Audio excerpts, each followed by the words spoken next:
Hello mga babes, magandang buhay po sa inyong lahat. Ito po ang inyong Ate Babes vlog. Ngayon po ay Huwebes, alas 7 ng gabi at paalis na po kami pabalik ng Maynila. Kasakay po kami dito sa barko na Star Horse. Ayan, kasalukuyan nagkakarga ng mga sasakyan.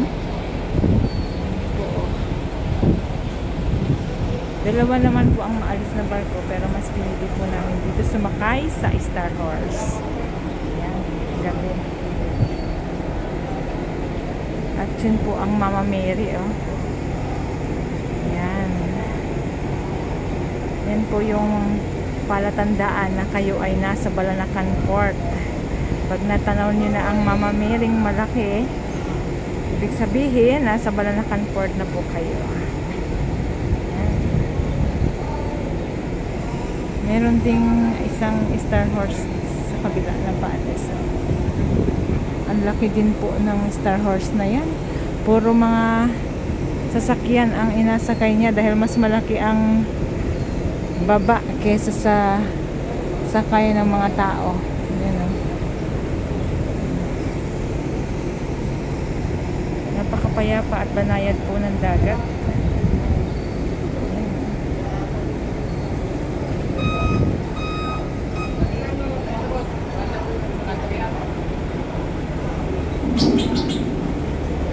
Mas maganda pong lumuwas ng Maynila, mas pinipili po namin lumuwas ay paggabi dahil pag araw ay sobrang traffic. Ito po yung Star Horse. Nasa second floor po kami.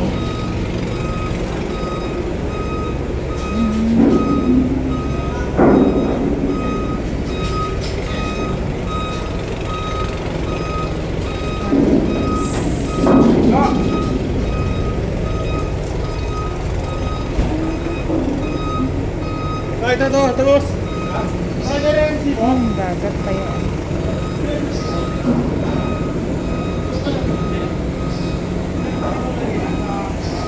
Kabilang barko.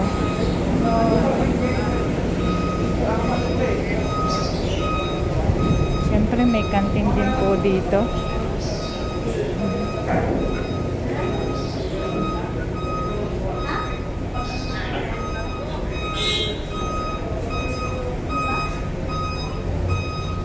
Dun sa second floor,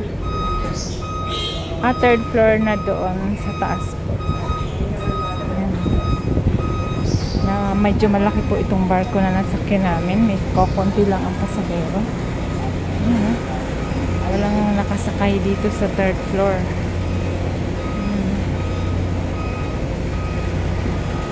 Isa ay Montenegro. Paalis din po yun. Halos magkasabay po silang maalas.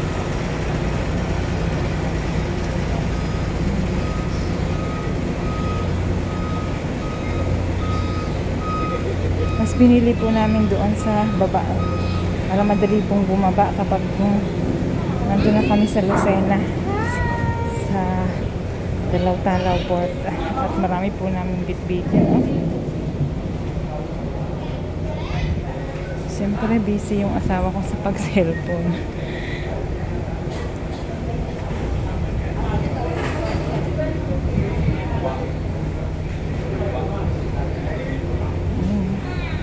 Ayan, ito pong muli ang inyong Ate Babes. Thank you po sa inyong lahat.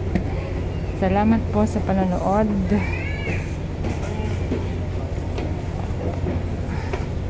Sana po wag kayong magsawang manood sa aking mga videos.